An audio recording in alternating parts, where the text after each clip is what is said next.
ನಮಸ್ತೆ. ಓಂ ಶ್ರೀ ವಿಘ್ನೇಶ್ವರಾಯ ನಮಃ. ನಮ್ಮ ಹಿಂದೂ ಸಂಪ್ರದಾಯದ ಪ್ರಕಾರ ನಾವು ಹೊಸ್ತಿಲಿಗೆ ಬಹಳ ಮಹತ್ವವನ್ನು ಕೊಡ್ತೀವಿ.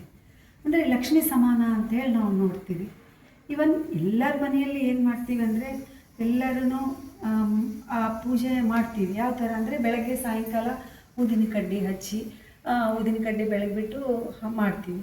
ಅಲ್ಲದೇ ಅದಕ್ಕೆ ನಾವೇನು ಮಾಡಬೇಕಂದ್ರೆ ಅರಿಶಿನ ಹಚ್ಚಿ ನಂತರ ಗಂಧ ಹಚ್ಚಿ ಕುಂಕುಮ ಹಚ್ಚಿದ ಮೇಲೆ ಶಂಕುಪುಷ್ಪಕ್ಕೆ ಎಷ್ಟು ವಿಶಿಷ್ಟತೆ ಇದೆ ಅಂತ ಹೇಳಿದರೆ, ಶಂಕುಪುಷ್ಪ ಬಾಗಿಲಿಗೆ ಆ ಕಡೆ ಈ ಕಡೆ ಇಡುವುದರಿಂದ ನರದೃಷ್ಟಿ ಇರಲ್ಲ. ಯಾವುದೇ ದೃಷ್ಟಿ ದೋಷಗಳು ಮನೆಯಲ್ಲಿ ಇತ್ತು ಅಂದರೂ ಕೂಡ ಶಂಕುಪುಷ್ಪ ಇಡುವುದರಿಂದ ದೃಷ್ಟಿ ದೋಷ ಇರಲ್ಲಂತೆ. ಇವನ್ ಶಂಕುಪುಷ್ಪ ಮನೆಯಲ್ಲಿ ಇತ್ತು ಅಂದರೆ ಮರಿಬೇಡ್ರಿ, ಆ ಕಡೆ ಈ ಕಡೆ ಬಾಗಿಲಿಗೆ ಇಟ್ಟಿರ್ರಿ. ಓಕೆನಾ? ಯಾವುದೇ ಹೂವು ಇದ್ದರೂ ಕೂಡ ಇಡ್ಬೋದು, ಬಟ್ ಶಂಕುಪುಷ್ಪಕ್ಕೆ ಬಹಳ ಮಹತ್ವವನ್ನು ಕೊಟ್ಟಿದ್ದಾರೆ.